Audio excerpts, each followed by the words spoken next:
Welcome to Mission Evolution Radio Show with Gwilda Wiyaka, bringing together today's leading experts to uncover ever-deepening spiritual truths and the latest scientific developments in support of the evolution of humankind. For more information on Mission Evolution Radio with Gwilda Wiyaka, visit www.missionevolution.org. And now, here's the host of Mission Evolution, Miss Gwilda Wiyaka. Welcome. I'm so glad you can join us. If you're interested in the latest knowledge from today's leading experts, Mission Evolution is the place to be. This hour, we'll consider demystifying astrology, mechanism or magic. Since humans first walked the planet, we've looked to the stars in wonder. As we matured, ancient sciences were developed to seek out the mysteries and guidance to be found therein. Among those, one is still with us today. Astrology. What is astrology? Where did it originate? Is it a valid science? Can it offer us reliable guidance during times of upheaval and uncertainty? With us this hour to delve deeper into astrology is Bruce Scofield. Bruce is the author of 14 books. His latest, The Nature of Astrology, History, Philosophy, and the Science of Self-Organizing Systems. He holds graduate degrees in history, social science, and geoscience. Bruce is a member of the National Council for Geocosmic Research and is currently president of the Professional Astrologers Alliance, an astrology certification board. His website, oneread.com. Bruce, thanks for joining us on Mission Evolution. You're welcome. So we should have fun today because, there's a lot of viewpoints on astrology, but I think a lot of it got lost in the mix. So I'd like to dive right in. And how old is astrology, Bruce?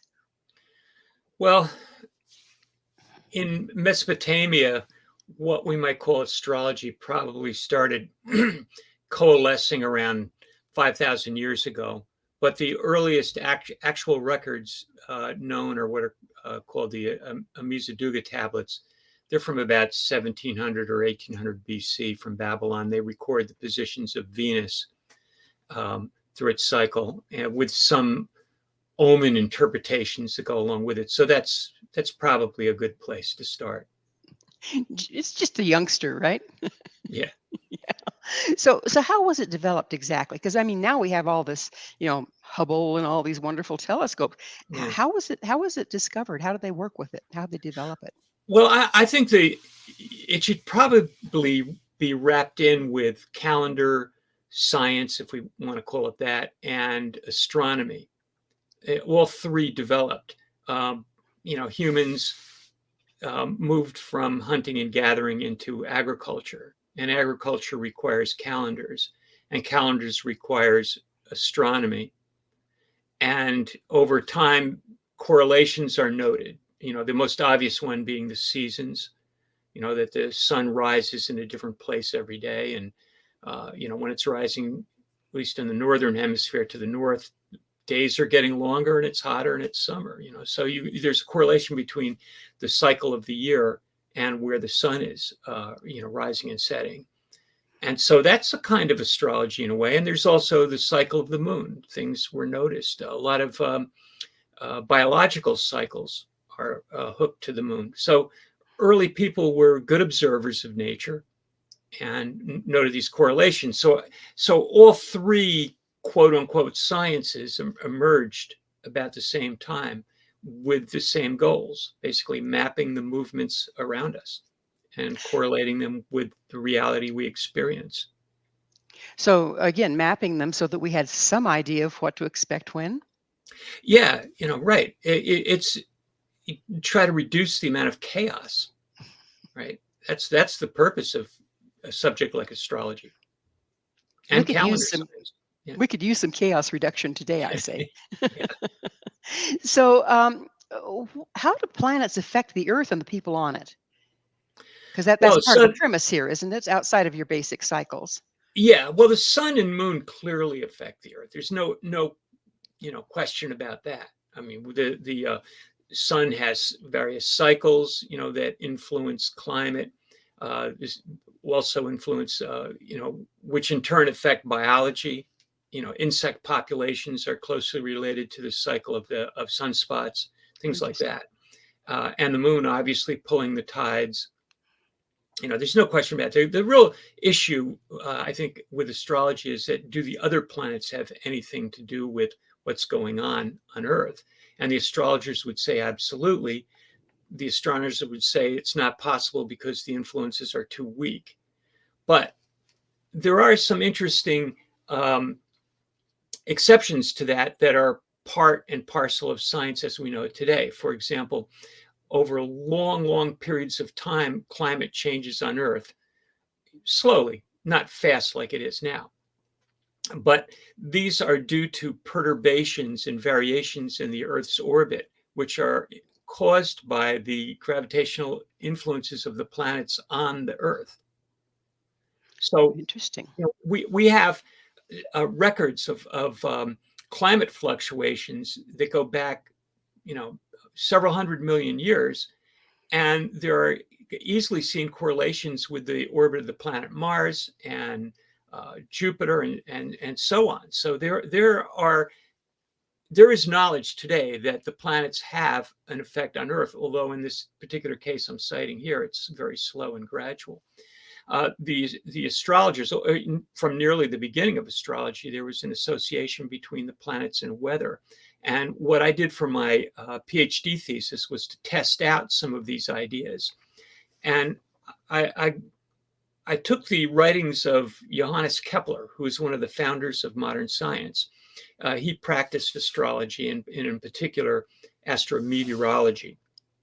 And so I took weather records, which are, this is data. These are units, measured every day. And I showed that there was a correlation between Saturn and the temperature in certain regions of the planet, but particularly in northeastern United States and Central Europe and England to a lesser extent. That's pretty fascinating. So, we have these different planets and we've decided they mean different things, I would guess, based on the frequency that they provide and impact that they have on us on Earth. What happens when we discover a new planet like we did Pluto? Yeah, it's a good question. Pluto was discovered and the astrologers all went to work trying to determine what it might mean. They put it in the charts. And a consensus pretty quickly develops, and it has pretty much remained the same. This is an interesting fact about astrology is that the definitions of the planets don't change once they're established. Everyone agrees. It's a democratic process. So when a new body is discovered, this happens again. There some of the more recent discoveries, like the planet Eris, which is about Pluto's size but much further out, has been looked at by astrologers, and it's I regard it as definitely a factor, something to work with. But it opens the door to this issue of how could something so minuscule have any effect on Earth? I mean, it's one thing to say that Jupiter or Venus do, Venus being close and Jupiter being massive, but Pluto's a third the size of our moon, and it's way out there, and Eris is much further out.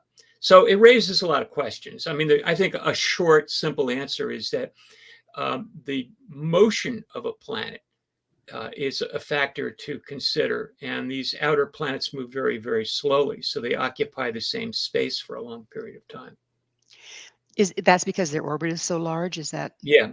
Okay. Yeah. So from the Earth, they appear to be almost, very slow moving. So they're going to impact the planets closer to them probably more intensely than they do the Earth. But then doesn't that have a ripple effect? In other words, if they're affecting planets out there, then that affects planets closer in, and that affects the Earth? Yeah, you might say that. The problem is there's no official mechanism for astrology as yet. And a lot of astrologers adopt an idealistic philosophy, and one that was influenced by Carl Jung, which is basically that there's these fundamental archetypes that exist in a realm that's non-physical.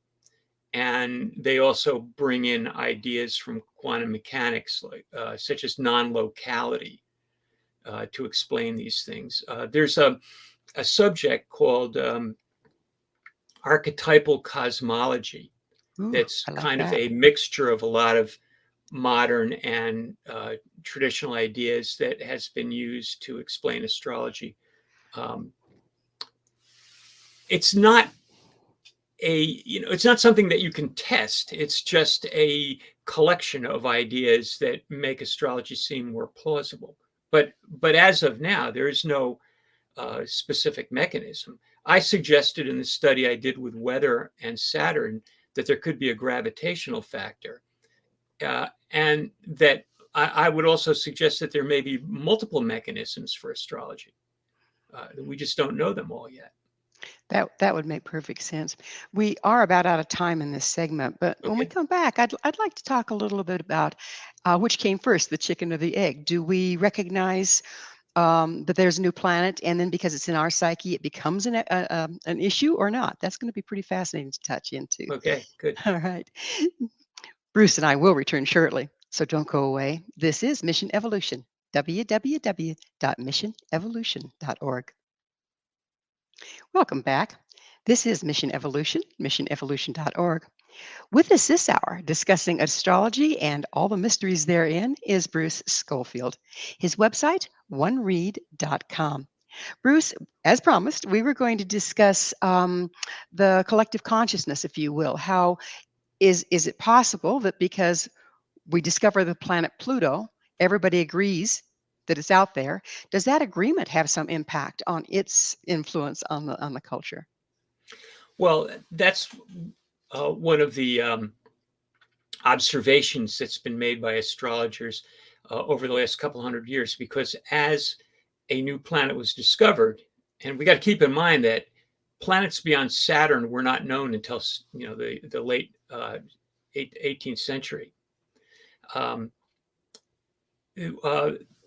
Uranus at the end of the 18th century, Neptune in the middle of the 19th, and Pluto in 1930. Right, so these were three great discoveries, and the astrologers have noted that around the times of the discovery, immediately preceding them and certainly following them, events occurred on Earth that were very descriptive of what the planet was about. Like, for example, when Uranus was discovered, humans, first left the ground in a hot air balloon, and you had the point at which the Industrial Revolution was really taking off. And then Neptune was discovered in 1846. You had belief systems like Marxism, in a way, is a good example of a way of like locking everything that into one worldview. And I think Darwinism falls into that category as well. It's not to say that it's not scientific, but it's this over encapsulating kind of process associated with Neptune, among other things. Photography was developed then, and there was a huge burst of interest in psychic phenomena at that time. And Pluto, is always associated with the rise of Hitler and fascism and stock market crash and so on. But yeah, there's something going on there. When the planet's discovered and enters human consciousness, there seems to be correlating events. How to explain that?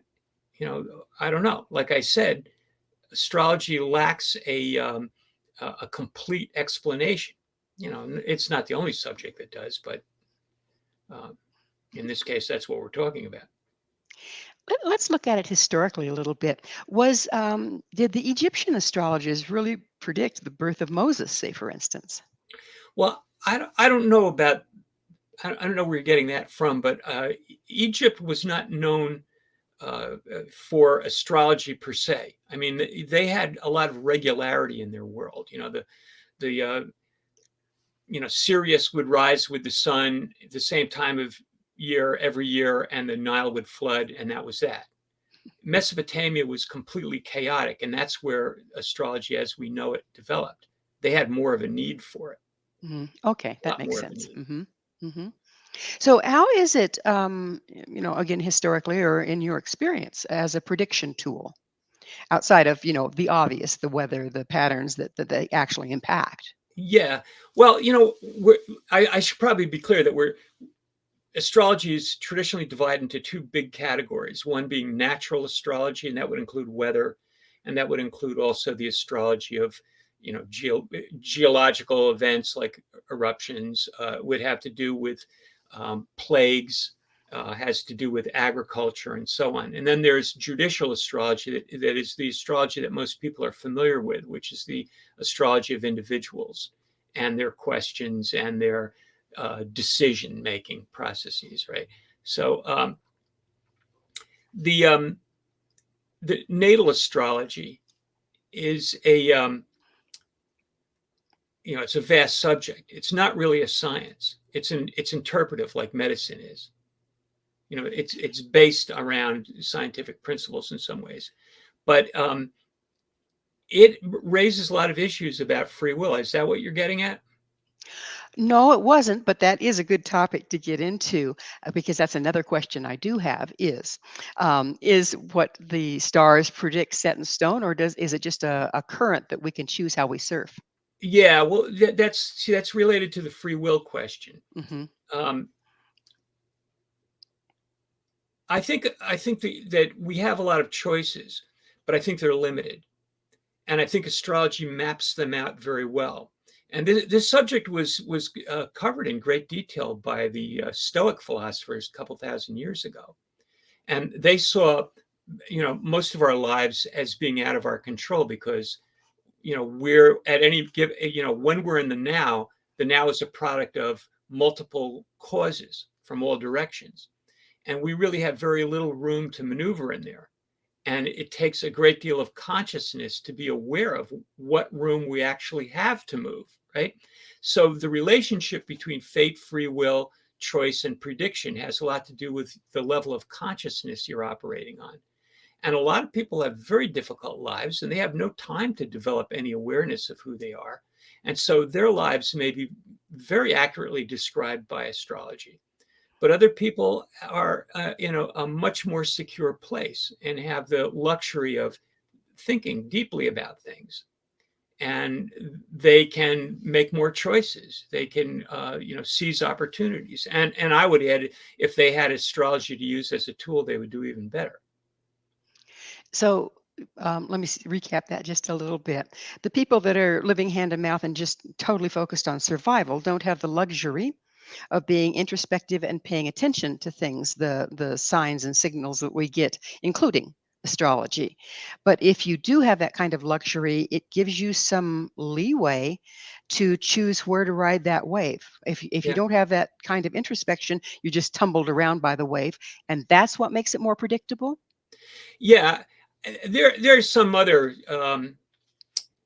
caveats there. Some people are born with these very lucky and fortunate charts, and they kind of start off on the right step, and they just move through life pretty successfully. Astrology doesn't really need to play any role in their lives.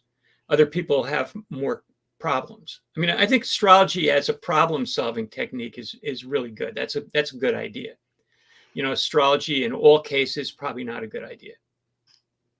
But Yeah, how yeah. about people handing over their power to astrology? I mean, we see a lot of that they won't go to the bathroom without consulting their astrologer. And where did that guy study? um, what do you have to say about that? Well, I think that if you're going to do that, you should do it yourself. I mean, if somebody wants to, pick a time, to, do a ordinary daily activity, and they want to get very involved in it, they should learn some astrology and do it. That's what I do. I practice it all the time. I do experiments. I experiment when I go to the post office, the time that I leave my house. What's the outcome? Is there a big line at the post office or not, or is there traffic? The timing factors. And you do this long enough and you get a very good sense of it, and you will adjust yourself. But I think that if you're taking advice from somebody else, that could be a problem, for these little things. I mean, big matters like opening a business or getting married or taking a trip or something like that, yeah, then you can take advice from a qualified astrologer. But I think these little elections, they're called elections, you elect to do something, right? It's a branch of astrology. I think that should be your own business. That's my personal opinion. I like that opinion.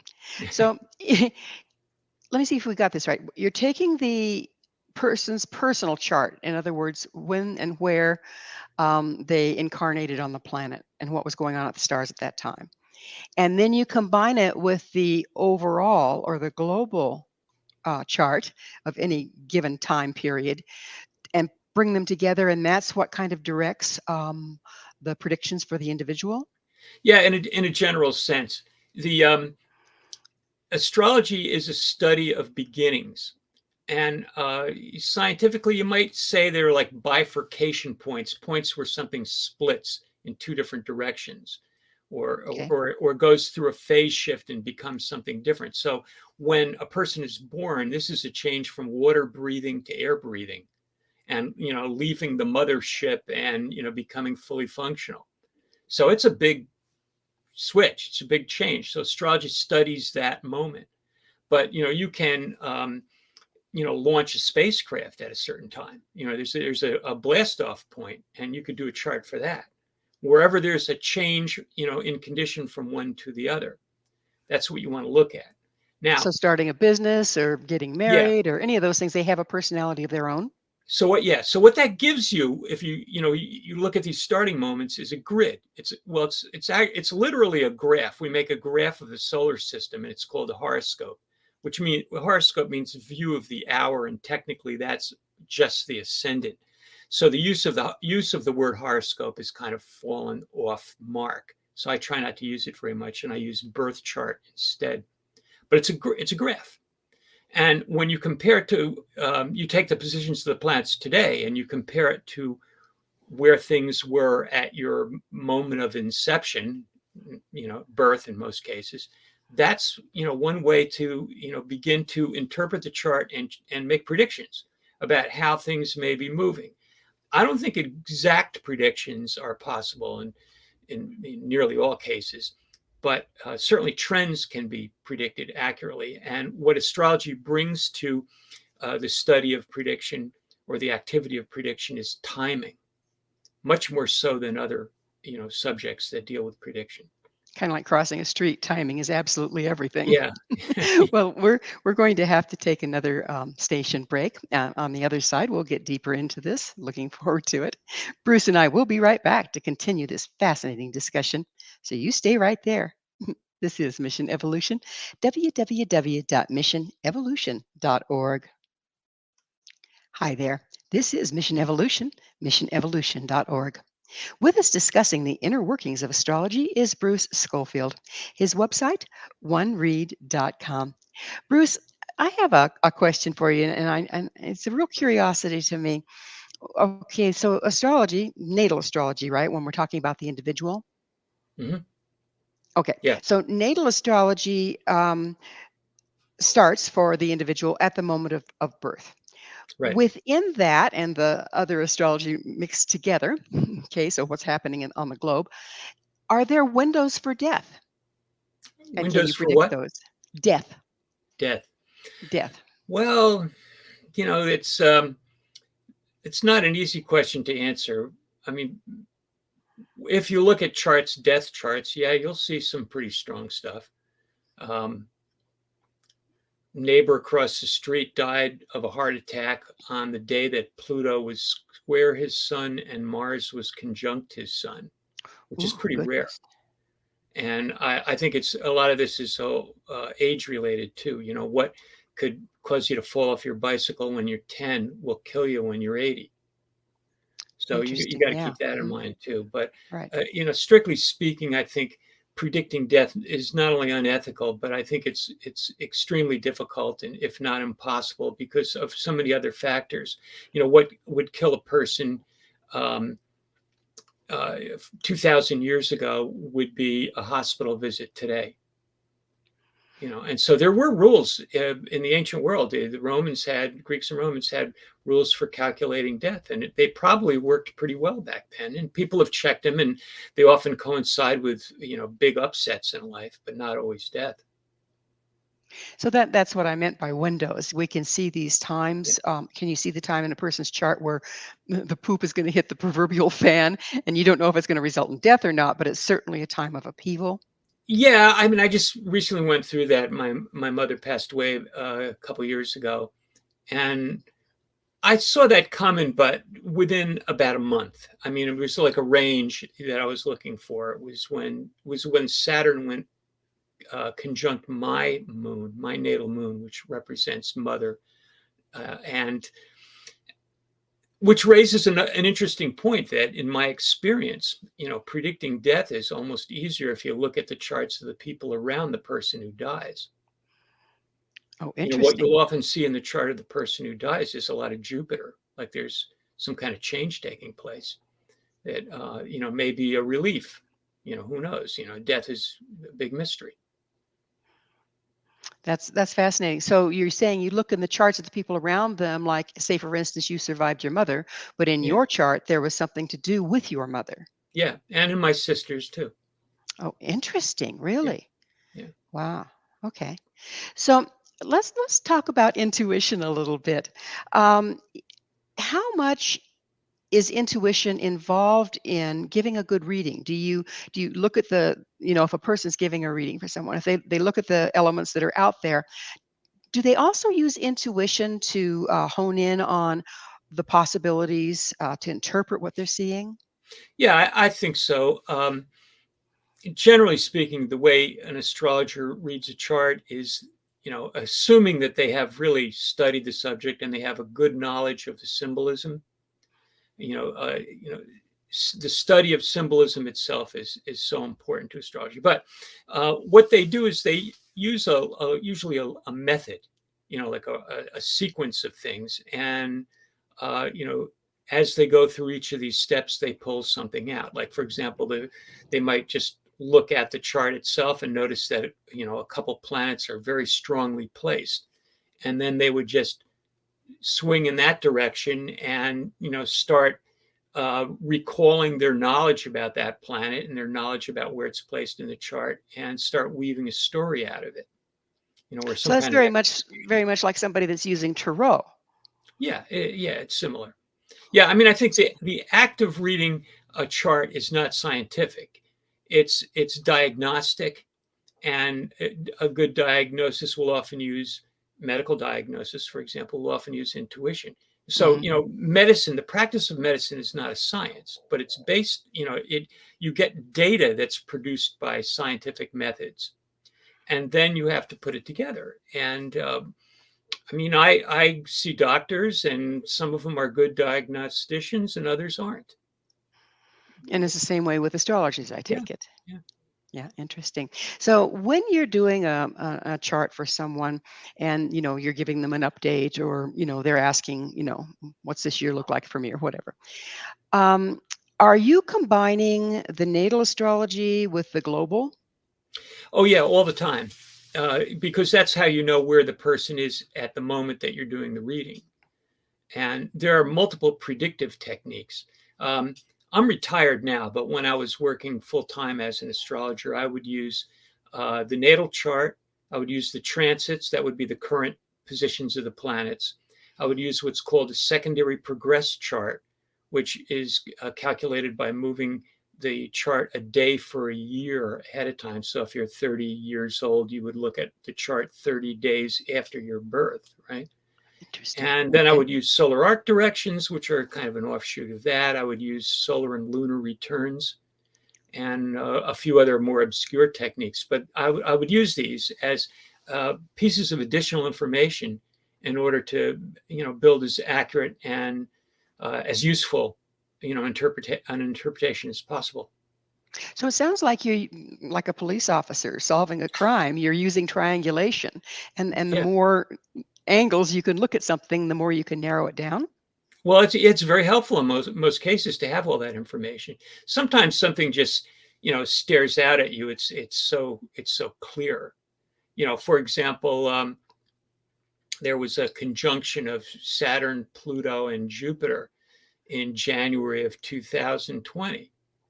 And that you didn't really need to know a lot of astrology to just focus on that. You didn't need to be intuitive. You knew something was going to happen in the first quarter of 2020, and it was going to be pretty disruptive, and it was going to raise all kinds of issues about authoritarianism and Interesting. government control. and we know what happened.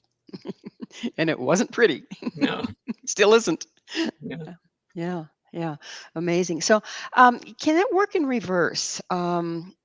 Like, say, for instance, I feel I'm pretty intuitive. I kind of run on my intuition. I'm not airy fairy about it, but I just get feelings, and then I try to back them up to see. Okay, I feel something coming. Let's look at all the different tools I have here to see what it is. And astrology is one of them. So can you work it backwards like that? That you feel something's coming, and then you look to astrology to narrow down what? Well, yeah, I think that's possible. Some people are more naturally intuitive than others, and they get a hunch and they follow the hunch, and others are more methodical. Astrology, I think, lends itself a little bit more towards a method, a cumulative method. You use different methods, and when they overlap, you get something. The idea that if you see something in the transits, you see the same thing in the progressions, and you see the same thing in a solar return, you got a pretty good idea about what's going on there. And then you can start building on that. You can start, dissecting and taking it apart. So it's basically, if it walks like a duck, quacks like a duck. Yeah, yeah. Yeah. Okay. And some people, what is intuition after all? But the unconscious mind working very quickly and pulling together, pieces of relevant information. And some people have a lot of that, Can't and they apply it. Can't the pieces of the relevant information also be a sensing of the impact that the planets do have on us, even though it's kind of subliminal? You mean, can a person actually feel the planetary influence? Hmm. Yeah, I think so. I mean, I've had a number of occasions where I've had a really strong transit, like say Saturn, conjunct my midheaven, and I could just feel this thing coming on, like hours before, and building up and then fading out. I think that if you're very sensitive, you probably feel these things. If you're not so sensitive, it may not be the case that you notice it. And I certainly don't notice it all the time. Mars recently stationed, and I felt that. There was definitely a change. Now you got to weed it all out because there's always multiple things happening.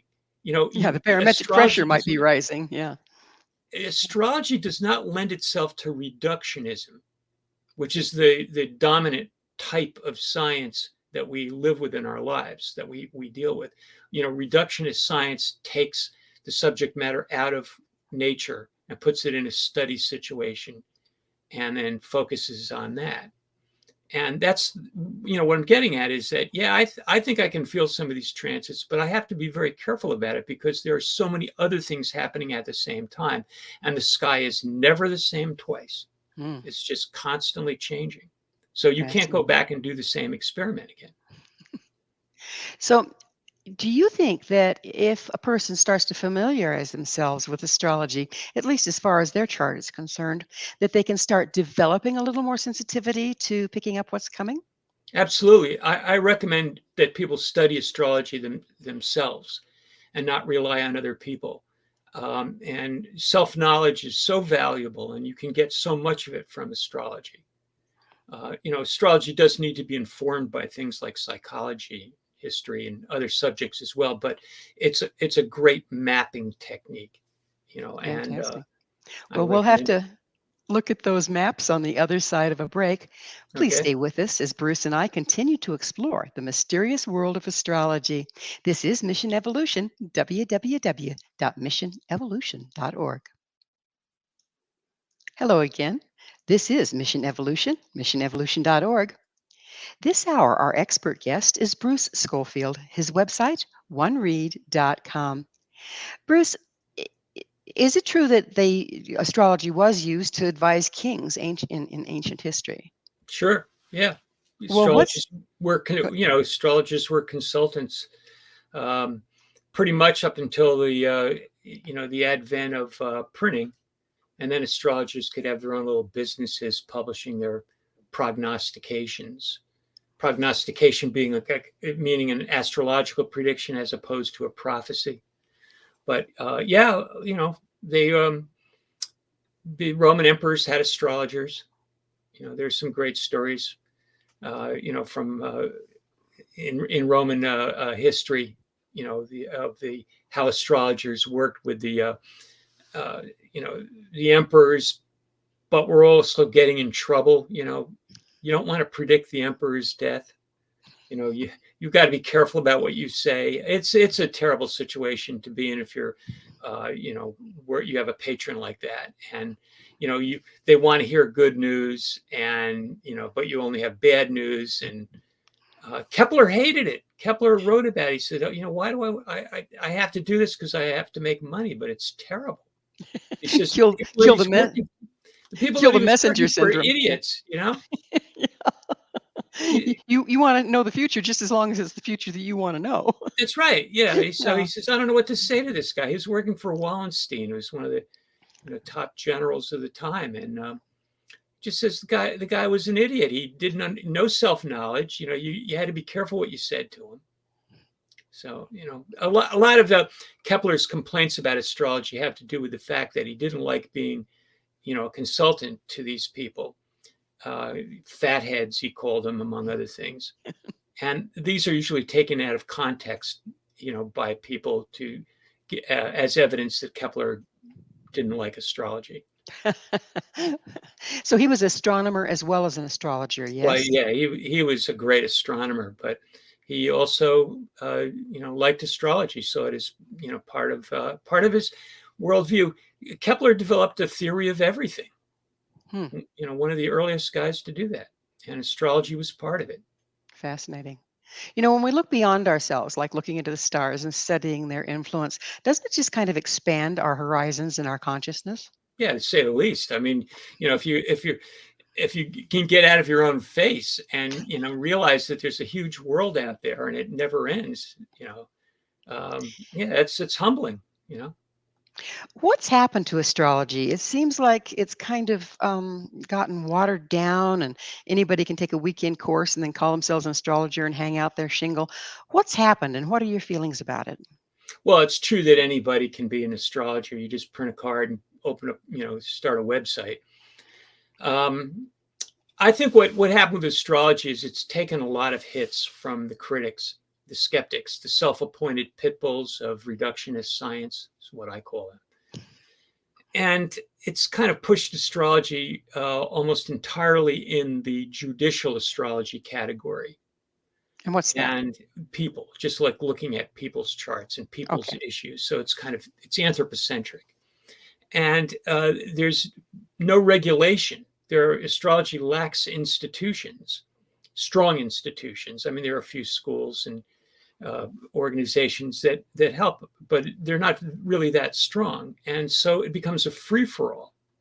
And when you have a free-for-all in a capitalist society, a society that's based on hustling, you don't always get the best quality. I mean, there are some great astrologers out there, but there are many, many more people who are, really shouldn't be doing it. And doesn't that add to the decline of its reputation, of its validity?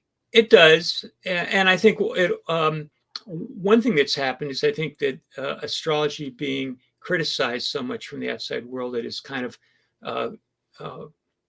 put up protective barriers. And so it's like a bubble, world, group. And it's astrology has insulated itself from the rest of other subjects, pretty much. Not entirely, but to a large extent. So it's a little world on its own. It has its own magazines, its own ideas, and in that world, some people compete, and some rise to the top, and some don't. But it's not really relevant to the rest of the world, except in a few instances where some world leader might happen to have an astrologer, but is not telling anybody. And I know that is the case. I know Lady Bird employed one along with a psychic. So yeah, there are a lot of cases, but for the most part, astrology is marginalized. And when you have a marginalized group, a group that's rejected from the mainstream and lacks institutions, it has problems. It has, it's kind of a troubling situation. Very, Far because from there's perfect. so much validity to it. And ever were a time that we could use some guidance. I mean, ancient guidance that is reliable. These cycles have been going on forever, and people have been watching them forever. And yet here we are floundering around like it's the first time any of this has happened. And in a way it is, but in a way, couldn't astrology give us, well, it predicted the pandemic in a way. Well, Couldn't it yeah, give us guidance if we were to regulate it in such a way that we were listening to people that were educated in the field? yeah, I think so. I think astrology is amounts to some important cards in the full deck. The way I see it, other subjects in the world, science, philosophy, and so on, are by neglecting astrology, they're missing some important pieces. Astrology doesn't mean everything, but it means something. And I think it's a shame that astrology is not able to provide some information to the world. But the problem is the field of astrology is isolated and marginalized, not regulated, and so no one trusts it. There's a lack of a mechanism because the way the rest of the world thinks is that there has to be a mechanism in order for it to work. Hmm, And the gotcha. astrologers say we can't figure that out. So, we don't need a mechanism. It's non-local and there are archetypal principles operating, which may or may not be the case, but it's not good enough. So astrology is between a rock and a hard place. The rest of the world is not able to benefit from it, which I think is a shame. And I think there's a long way to go before we can pull out of this situation. Well, we are at that point in the show, Bruce, where I need to ask you, what is your mission? My mission? Mhm. Oh, well, I've been very interested in understanding astrology and how it works. And I wrote that book, The Nature of Astrology, um, that Inner Traditions is about to publish, in part as an exercise to try to, work out all the thoughts I've had over the course of my life about astrology and what it is and why it is where it is and so on. So, I mean, you could say that that was a mission. I mean, Absolutely. And what is your vision for astrology in our troubled times? well, I just hope that it can be presented in a more credible way and actually have a place at the table. I think astrology is a legitimate subject. It has a history, it has a philosophy, it has theory, and has a practice. Today, 99.9% of astrology is practice, and the other topics are neglected, and that's unfortunate. That needs history has not been neglected. There has been some great work done on the history of astrology. I have to say that. So I'm wrong. So it's not quite that high, but the field needs to become more coherent in order to offer the rest of the world what it has. Do you see regulation and certification as part of the answer? Well, I think it has been for most other subjects, hasn't it? It's been my experience, yes, but Yeah. I mean, it has its pluses and minuses, but I think for the most part, the public is safer if you have a regulated subject. and I understand that you are on a board about certification and stuff. Yeah, What are you doing there? it's called Professional Astrologers Alliance. It's a certification board, and that has 4 levels of testing exams. And I think that if you go through it, you could consider yourself pretty competent. Where do people If find out about that, Bruce? uh, Just go to Professional Astrologers Astrologers Alliance dot org, I guess. I think that's what it is. Perfect. And we're just about out of time. Real quickly, where can people get your book? It's about to come out. That's really exciting. Yeah, Inner Traditions has it. It's already listed on Amazon. I As have book, also some introductory books on astrology. One's called What Astrology Is, and I have several other titles as well. And I've written several books on the astrology of ancient Mexico. oh, nice. Nice. And those can all be found on Amazon and Yeah, or you on can your just go on website? Amazon and look up my name. Yeah. All right. Well, unfortunately, we are out of time. Bruce, thank you so much for coming on the show and sharing your knowledge. You're welcome. My pleasure. Our guest this hour has been Bruce Scofield, the author of 14 books, including The Nature of Astrology, History, Philosophy, and the Science of Self-Organizing Systems. His website, oneread.com. This has been Mission Evolution with Gwilda Wiyaka. For more information or to enjoy past archived episodes, visit www.missionevolution.org. Please be sure to join us right here next time as this mission continues, bringing information, resources, and support to a rapidly evolving world.